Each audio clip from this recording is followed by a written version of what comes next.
Hello friends, welcome to my channel. இன்னைக்கு இந்த வீடியோவில் நம்ம என்ன பார்க்க போறோம் அப்படின்னா வெண்டைக்காய் புளிக்குழம்பு தான் பார்க்க போறோம். நான் இன்னைக்கு இந்த வெண்டைக்காய் புளிக்குழம்பை ரொம்பவே ஈஸியான கொஞ்சம் வித்தியாசமான மெத்தட்ல பண்ண போறேன். வாங்க இந்த வெண்டைக்காய் புளிக்குழம்பு எப்படி பண்றதுன்னு வீடியோல பார்க்கலாம். நான் இன்னைக்கு குழம்பு பண்றதுக்கு ஒரு 1/4 கிலோ அளவுக்கு வெண்டைக்காய் எடுத்திருக்கேன். அது முதல்ல நல்லா கழுவிட்டு ஈரத்தை தொடச்சதுக்கு அப்புறமா இந்த சைஸ்க்கு கட் பண்ணி எடுத்துக்கோங்க. அடுத்ததாக ஒரு கடாய் வச்சுக்கலாம். 3லேருந்து 4 ஸ்பூன் வரைக்கும் எண்ணெய் ஊற்றிக்கங்க. எண்ணெய் நல்லா சூடானதுக்கு அப்புறமா நம்ம கட் பண்ணி வச்சிருக்க வெண்டைக்காயில ஆட் பண்ணிடலாம். வெண்டைக்காய் ஆட் பண்ணதுக்கு அப்புறமா நல்லா மிக்ஸ் பண்ணிக்கோங்க. நல்லா மிக்ஸ் பண்ணதுக்கு அப்புறமா சிம்ல வச்சு மூடி போட்டு மூடி அப்பப்போ ஓப்பன் பண்ணி குக் பண்ணிக்கோங்க. வெண்டைக்காய் நல்லா ஃப்ரை ஆகிற அளவுக்கு ஃப்ரை பண்ணி எடுத்துக்கோங்க. இப்போ வெண்டைக்காய் நல்லா ஃப்ரை ஆயிடுச்சு. இந்த அளவுக்கு ஃப்ரை ஆனதுக்கு அப்புறமா இதை எடுத்துடலாம். அடுத்து ஒரு மிக்ஸி ஜார் எடுத்துக்கோங்க. அதில் ஒரு தக்காளி நான் ஆட் பண்றேன். அடுத்து அரை பெரிய வெங்காயம் ஆட் பண்ணிக்கோங்க. அடுத்ததான் ஒரு பச்சை மிளகா, 2 பீஸ் தேங்காய், கொஞ்சமா கறிவேப்பிலை அதையும் ஆட் பண்ணிக்கோங்க. எல்லாத்தையும் ஆட் பண்ணதுக்கு அப்புறமா மிக்ஸி ஜாரை மூடி நல்லா ஃபைன் பேஸ்டா அரைச்சிக்கலாம். இந்த அளவுக்கு நல்லா நைஸா அரைச்சி எடுத்துக்கோங்க. அடுத்ததா அதே கடாயில 2லேருந்து 3 ஸ்பூன் வரைக்கும் எண்ணெய் ஊற்றிக்கங்க. எண்ணெய் சூடானதுக்கு அப்புறமா அரை ஸ்பூன் கடுகு போட்டுக்கலாம்.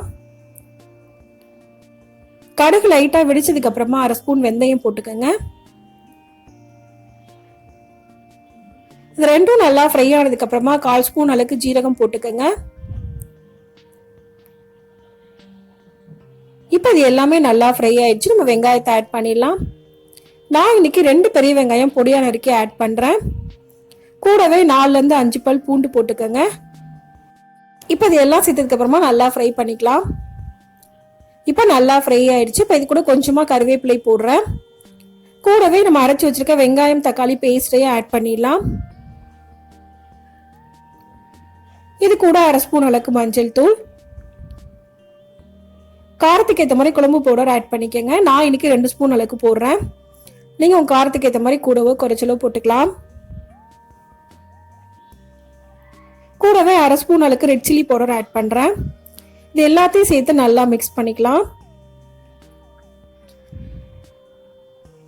இப்போ நல்லா மிக்ஸ் பண்ணியாச்சு. இப்போ இதை சிம்ல வச்சு மூடி வச்சிடலாம். மசாலோட பச்சை வாசனை எல்லாம் போகணும், அந்த அளவுக்கு இதை நல்லா ஃப்ரை பண்ணிக்கோங்க. இப்போ இது நல்லா ஃப்ரை ஆயிடுச்சு. ஆயில் ஃபுல்லாக செப்பரேட்டா பிரிஞ்சு வர ஆரம்பிச்சிருக்கு. இந்த அளவுக்கு ஃப்ரை பண்ணா போதும். இப்போ இது கூட ஒரு எலுமிச்சம் பழ அளவுக்கு புளியை கரைச்சி அதையும் ஆட் பண்ணிக்கலாம்.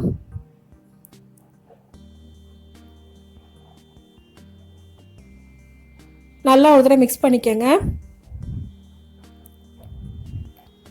இப்போ குழம்புக்கு தேவையான அளவுக்கு தண்ணி ஊற்றிக்கோங்க. நான் இன்னைக்கு 1 கப் அளவுக்கு தண்ணி ஊற்றுறேன்.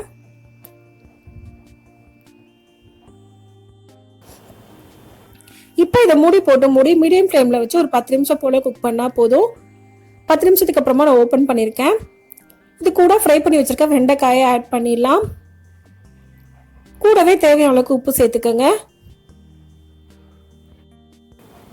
நான் இதுக்கு 1.5 ஸ்பூன் அளவுக்கு உப்பு போடுறேன். நீங்கள் உங்கள் டேஸ்ட்டுக்கு ஏற்ற மாதிரி ஆட் பண்ணிக்கலாம்.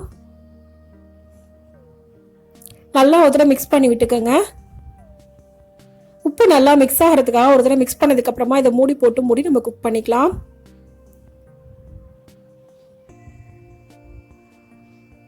இப்போ நல்லா மிக்ஸ் பண்ணியாச்சு. இப்போ இதை மூடி போட்டு சிம்ல வச்சு 4லேருந்து 5 நிமிஷம் போல குக் பண்ணா போதும். நமக்கு புளிக்குழம்பு ரெடி ஆயிரும்.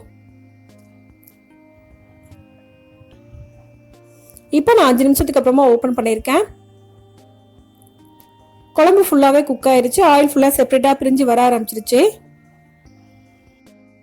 இந்த அளவுக்கு நல்லா குக் ஆனதுக்கு அப்புறமா நம்ம அடுப்பை ஆஃப் பண்ணிடலாம். இப்போ நமக்கு ரொம்ப ரொம்ப ஈஸியான கொஞ்சம் வித்தியாசமான வெண்டைக்காய் புளிக்குழம்பு ரெடி ஆயிருச்சு. இந்த குழம்பை இதே மெத்தட்ல பண்ணும்போது டேஸ்ட் ரொம்ப ரொம்ப நல்லா இருக்கும். இந்த ரெசிபியை இதே மெத்தட்ல நீங்களும் செஞ்சு பாருங்க. இந்த வீடியோ உங்களுக்கு பிடிச்சிருந்தா லைக் பண்ணுங்க, ஷேர் பண்ணுங்க, கமெண்ட் பண்ணுங்க.